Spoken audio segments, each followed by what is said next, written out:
Good afternoon, ladies and gentlemen. A warm welcome to another edition of APAC Dialogue. Our guest today is Aastha Almast. She is the co-founder and head of business of the New Shop, a new age retail outlet experience leveraging on technology. So we will be hearing from her on the various aspects, how technology is being leveraged to take the business forward at the new shop. Briefly, before we start, APAC News Network, we are a media organization headquartered out of Noida with a pan-India presence and presence across Asia, both Southeast Asia and the Middle East. We focus on technology deployment across governance, healthcare, education, BFSI, manufacturing, and overall technology focus. Maybe the best way to start, Asa, if you can introduce yourself and then take us through the genesis of the new shop, and then we will come to specifics. Yes, thank you so much for APEC Dialogue for having me here today. And I'm very excited to be speaking about the new shop and what we're trying to build with this. So, I'm Aastha Almast, and I'm one of the founders of the new shop. We're three founders in the new shop. I head business and expansion for the company. My other co founders, Charak and Mani, head technology and operations, respectively. So with New Shop, we're trying to build India's largest and fastest growing omni-channel chain of convenience stores that are solving for quick, standardized, and 24-hour access for India. And we want to take this new shop to not just represent the urban and the modern India, but also the entire Bharat. So we're building the new shop for the country for not just tier one, tier two, and the urban centers, but even centers where having a modern trade convenience store like the new shop is even more aspired and more needed. We're currently at about 73 retail stores, as well as our app that are open and delivering 24 hours with the promise of 15 to 30 seconds. We tell our customers we're round the corner, a click away or a walk away. And we've been very fortunate to be having early stage partnerships with folks like Indian Oil, with Adani Airports, with Indian Railways, as well as some really good franchise partners who believe in us and have helped us through the journey of expansion. We're looking at building close to about 700 retail stores in the next 18 months. Okay, that sounds interesting, but two parts here will come. One, since you are mentioning your omni-channel, so you will have an offline angle, the retail outlets, the 73 outlets you mentioned, and you also have an app. Now, That's correct. coming to the app part, this online thing, obviously, it accelerated during the COVID time, during the pandemic. The slightly, if I may say, slightly slowed down since then, but we have seen grocers re-christian themselves as Blinkit, Big Basket, and there are certain established apps, the digital part, if we may say. And online also, we have seen after Big Bazaar, the takeover, lots of consolidation happening, but there are still a lot of very big brands or big groups who have the online. So when you are trying to combine both, what are the main challenges for a new player to establish in the market, both the spaces, both online and offline? Great question. First of all, in retail category, there have been a lot of players, but we are a new category creator in a category called convenience commerce. So, just going a little back, any product or service which is consumed and required within the first 1 hour of purchase is brought at a convenience store or picked up as a home delivery option at a convenience store. So we don't only just sell products like fast moving consumer goods, fresh cafe food, but we also deliver services like instant cash, digital printing records, courier and pickup services. So it's like a $1 trillion industry globally with giants like 7-Eleven, Circle K, Indomart, Alpha Mart, Family Mart. But except 7-Eleven, which is also in its nascent stage in India, Nobody has attempted convenience retail in its truest form. And we are entrepreneurs, and we realize India is too far behind in convenience commerce industry. So we will have to build in 4 to 5 years what the others took many decades to build. Now, to answer your question around the offline online part, what really happens is the technologies that are available in India right now are not seamlessly integrated. For example, there will be softwares that there are companies that are making softwares for point of sales.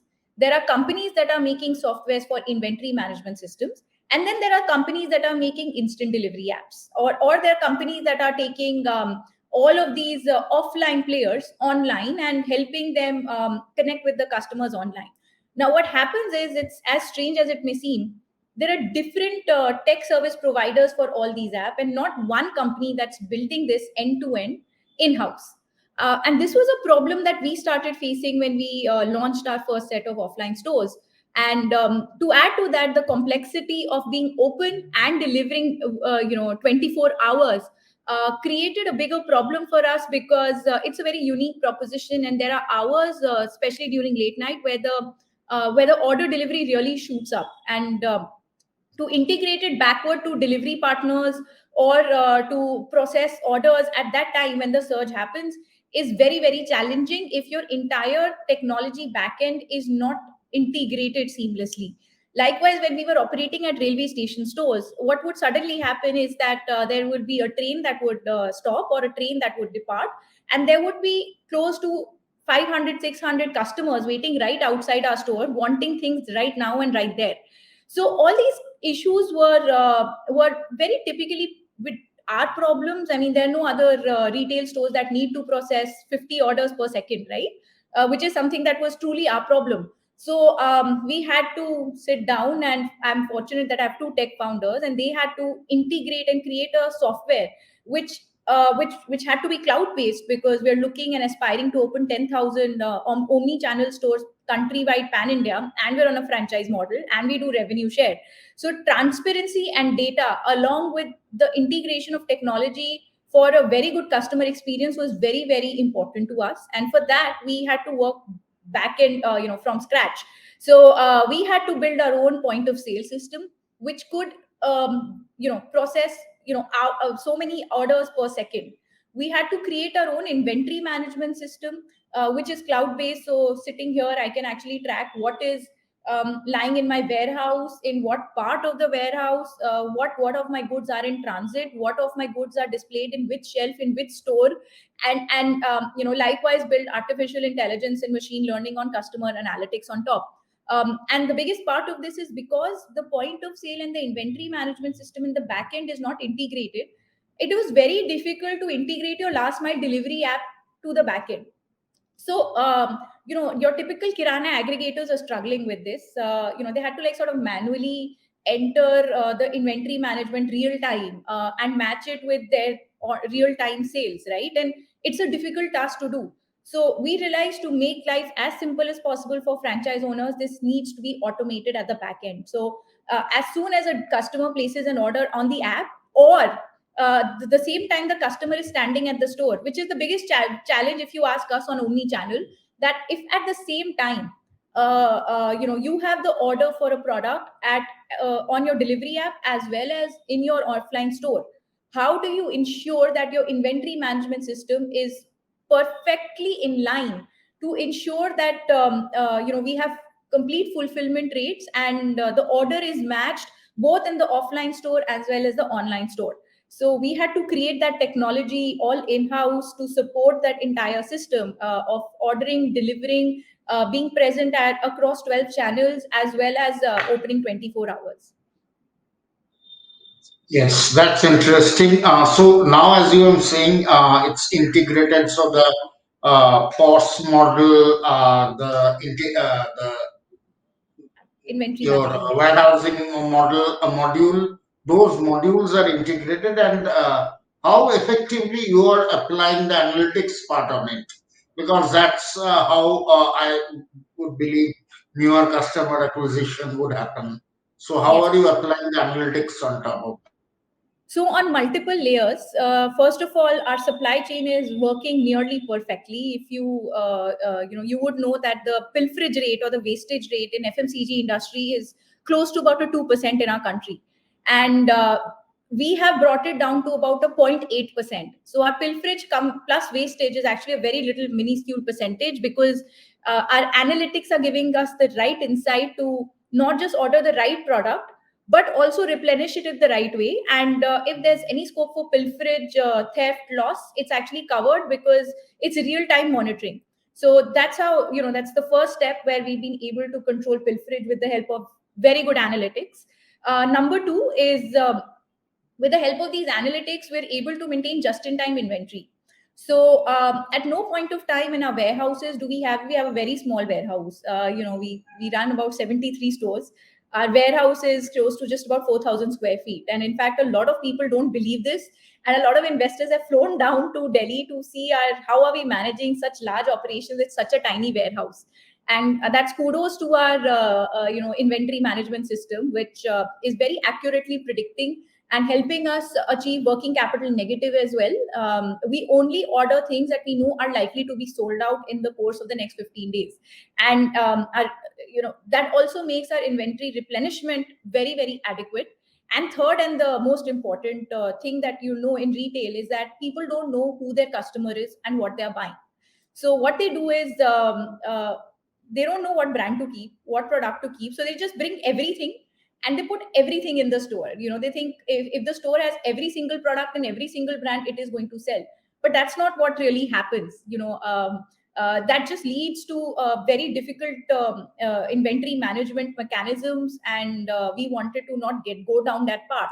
So what happens is we just maintain an inventory of close to about 2,000 SKUs at every store, and we may not have every brand, but we provide for each and every need of a customer, and which is why we're able to very accurately put each and every product specific to each and every location that the customer would be looking for.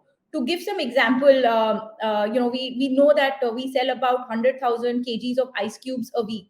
So it's backward integrated. We know that these 100,000 kgs of ice cube, 100 is going to change in winter. Is going to be different for summer. The ice cube demand is going to be higher in South India in winter time, is going to be lower in North India in winter time. So we're able to adequately predict what the customer is likely to buy, because we have that data on that customer. And that way we're not just able to help ourselves with the right sales, but also we work with a lot of D2C and startup brands. So we're able to share that data very accurately with each of these D2C brands and help them do better sales through the new shop platform. So those are some Okay. examples.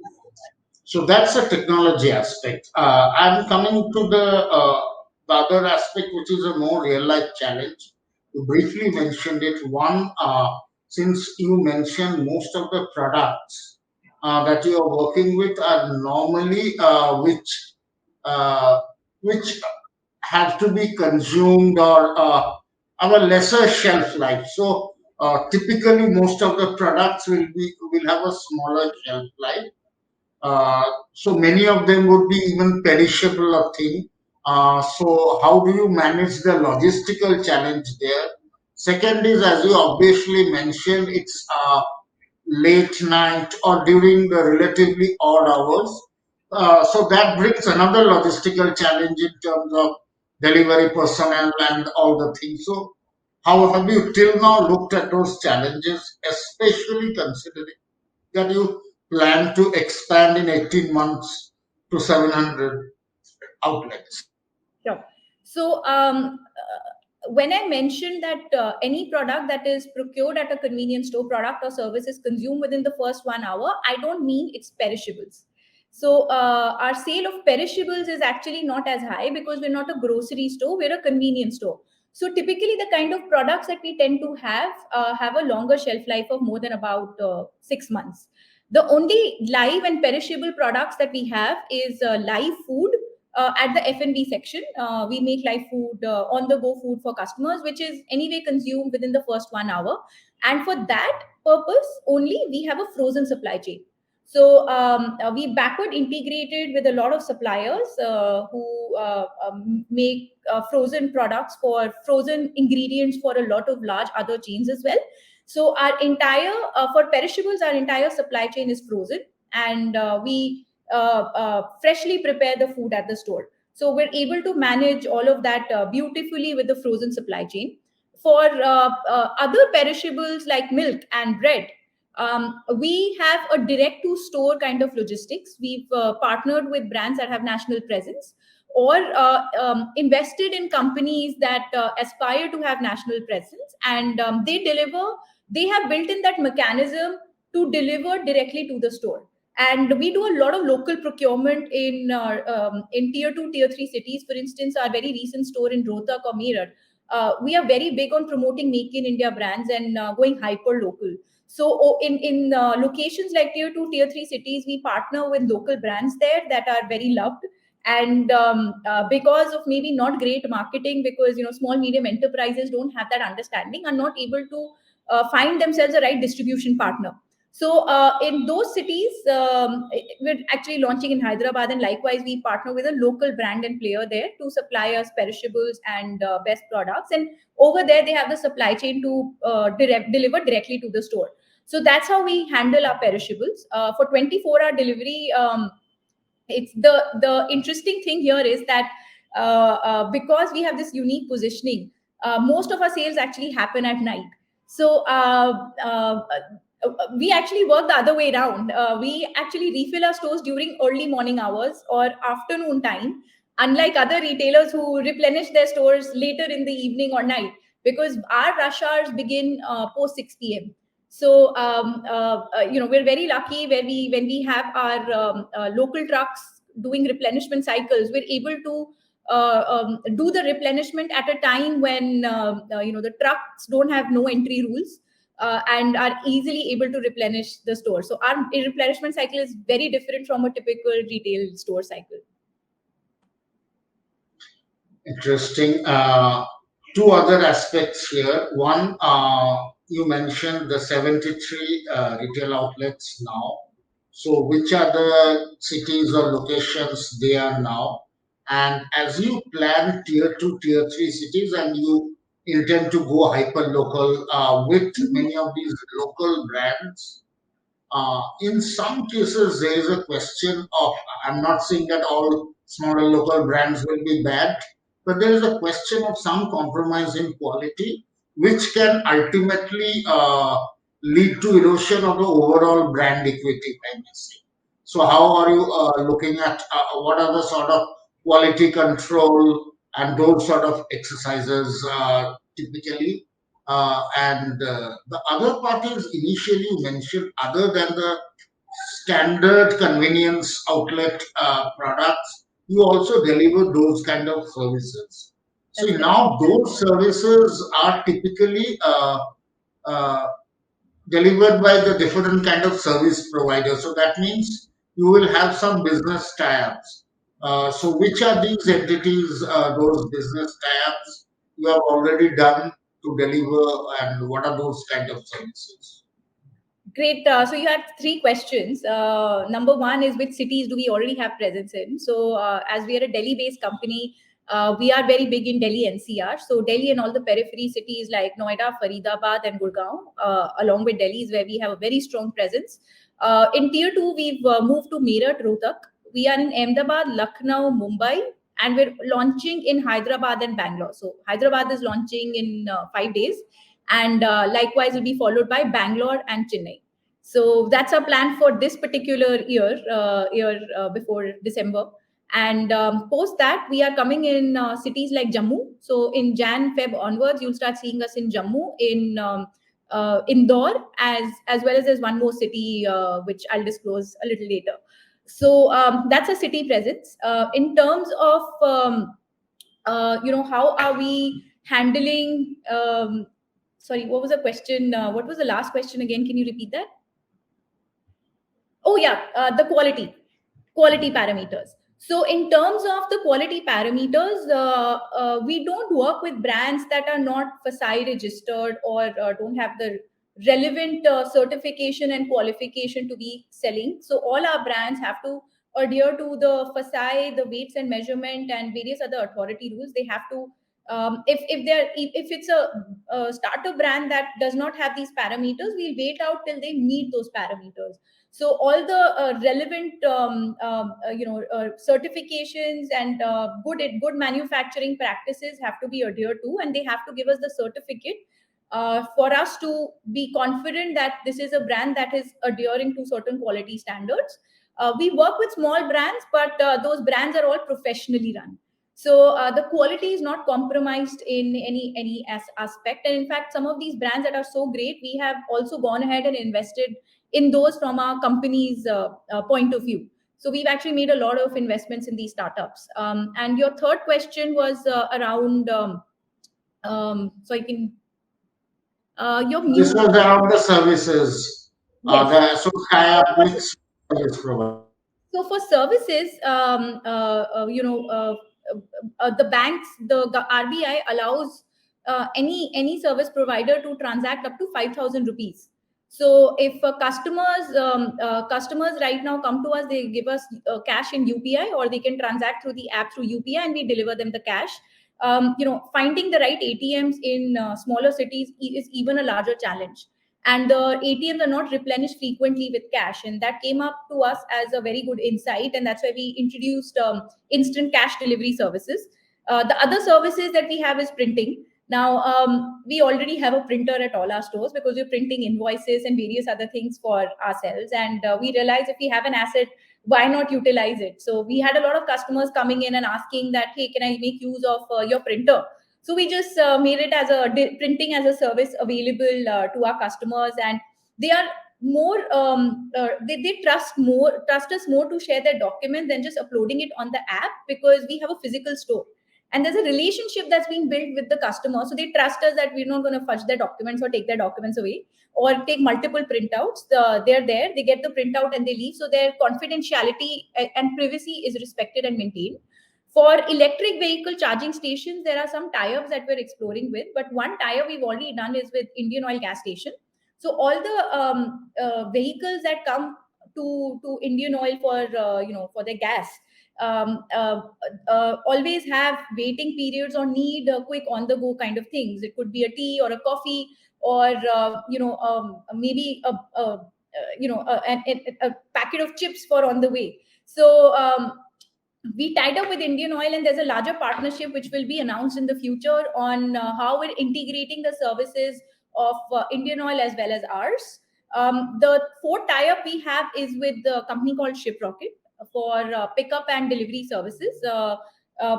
People really struggle in not just smaller cities but even larger cities on where do they send a courier from, right? I mean, there are these local courier agents, but their pricing is absolutely ad hoc. It's not standardized, and usually the markups are like up to a 4 or 5 times than the original cost. So we realize this as a problem that customers have no idea where to get their products picked up and dropped from. So we decided to partner with these guys and make this facility available to our customers. There are many such more services that are coming up, and would be happy to keep sharing it on the go with you.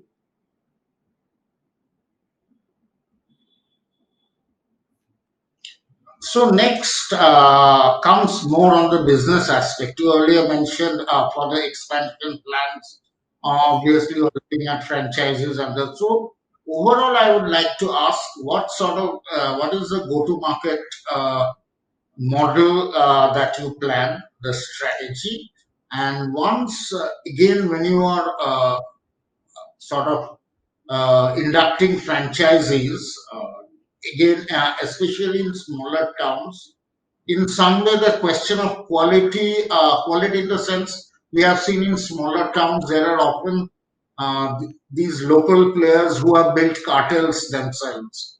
So that issue doesn't come up here. Again, how do you maintain the sort of a quality check and quality control as far as franchises are concerned, so that the quality of service is uniform across? We have been selling franchisee. In fact, Meerut and Rohtak are complete testaments of the fact that the franchise store. In fact, all our stores are franchise stores. Our go-to-market strategy is that, except for very marquee locations where security is a hazard, like airports and railway stations, and some gas stations of Indian Oil and other gas station companies, which is where we'll have company operated and company owned and company operated stores. The rest would all be franchise stores. So it's our internal company vision and purpose to create 10,000 entrepreneurs in India, and we want to create 10 lakh job opportunities with 10 lakh entrepreneurs. We know people want to do a business, they don't want to do a job, and they struggle to find that brand that they want to associate with pride and say, oh, I am the new shop owner. And we, I think, have been able to sort of understand that sentiment on what aspires people and what are the kind of brands they want to be associated with, and all our 70 stores are franchise stores. So what we have been able to understand is that the young people, our franchise owners, are the young millennials, and they all want to do business, and they understand, in fact, especially during COVID, that an FMCG business is a business that survives all recessions and all COVIDs, and it's a business that grows and booms even in desperate economic situations. So it's a very safe franchise investment, and we've been lucky that COVID led people to believe that even more. So, there were restaurant businesses that got shut, there were ice cream parlors that got shut, but the new shop continued to grow, and in the face of that, we won a lot of franchise confidence.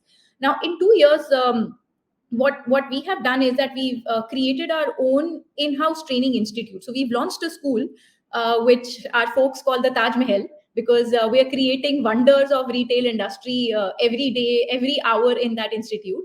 So we've launched India's first omni-channel retail institute, and our purpose is to groom extraordinary talent. We like to hire freshers so that we can groom them into the tricks and trades of omni-channel retail, which is very different from retail and very different from e-commerce. It's a mix of both. So thinking of both online and offline simultaneously is a talent, and this is something that we realize that we'll have to impart and train people, and we're creating this amazing omni-channel retail pool, which is not only good for us but will help the larger industry, the larger retail industry and country on a whole.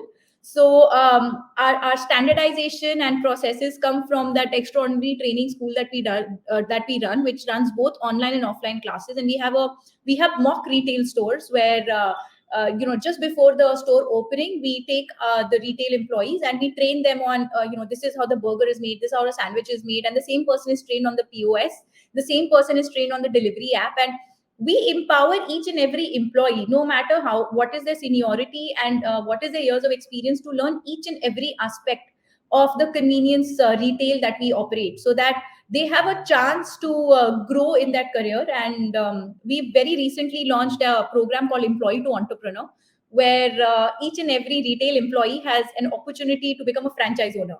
So we are going to be announcing our first two winners. The criteria is that they would have had to run the store as a store manager for at least a year, gain all the experience, so that now they can proudly be a store owner. So we fund our employees, and two of those are now going to be the rock stars of first time in India, where an employee is going to become a store owner. So all of these have maintained great quality, very low attrition rate for us, and motivation, because they know that there's a path and career opportunity to really rise from where they come from, and there's an opportunity of great fame, recognition of work, as well as obviously monetary benefits. Great. And just going back for the new shop, in terms of how have you has your funding history been, and how have you planned the growth around that? What has been till now the funding scenario? So, we've never wanted to build a company where we are asked how much money have you raised, because we take more pride to say that we're just an 18-month-old company and we're doing 100 crores of annualized revenue. And that is something that we want to take pride in. Our investors ask us, when are you going to be $1 billion company? And we tell them, ask us when we're going to do $1 billion of revenue. So for us the bigger kick is the revenue growth than funding. Of course, we are a funded company. We have raised a decent amount of money, but in proportion of where we are at about a $12 million of annualized revenue, we've just spent about $2 million to get there.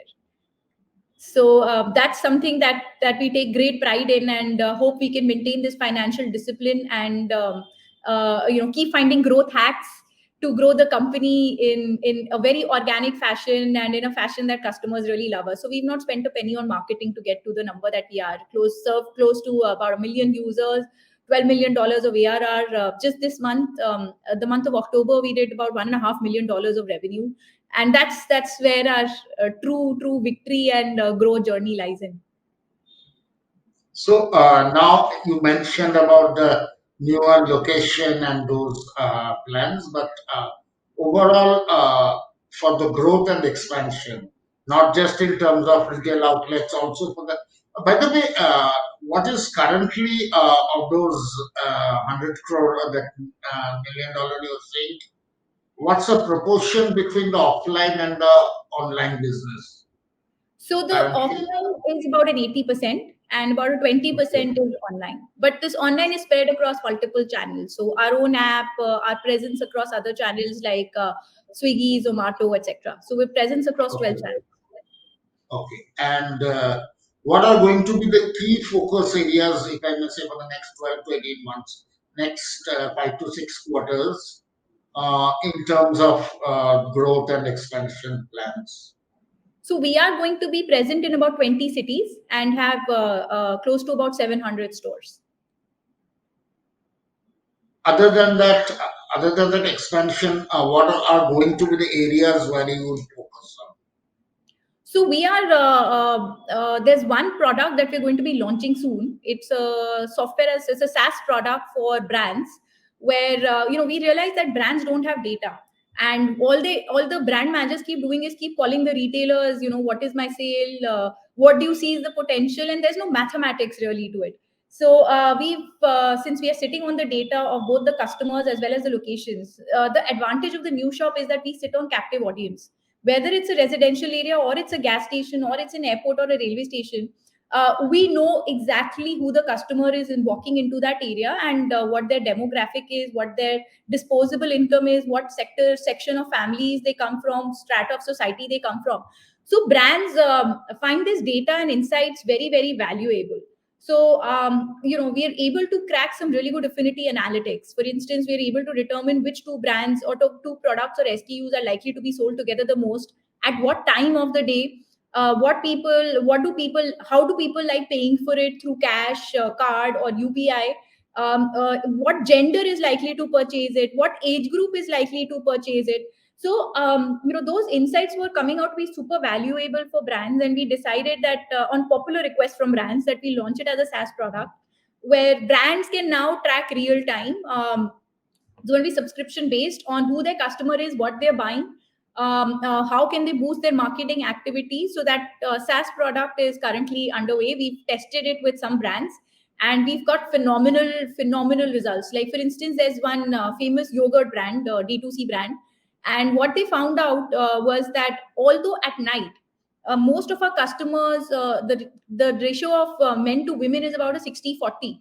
But it was an interesting insight for them, is that they have a higher percentage of women consumers than men consumers, and the women consumers like to pay in cash. So it's a valuable insight that you do marketing activities targeting more women, because they are your more likely TG, as well as price your products with a currency denomination where the currency is readily available, like 50 rupees, 20 rupees, 100 rupees, 200 rupees. So so far we had been sharing these insights more like a one-on-one, but launching a SaaS product where brands can benefit tracking this real time themselves. That's really interesting. By when is this product expected? We're looking at about a March April launch. We'll do a Okay. beta maybe before, but March April. Okay. Great. It's really interesting, and this was a fascinating discussion, in fact. And best wishes for your future endeavor. Really would like to see more expansion and maybe visit one of these shops. Absolutely. Be our guest, or you can even download the app and shop. We only deliver in a 1.5 kilometer hyperlocal radius. But thank you so much for having me here and listening to our story. A passionate entrepreneur loves talking, talking, talking, and you asked all the right questions that I enjoy talking about. Thanks a lot. Thank you so much. Pleasure talking to you. Pleasure. Thank you.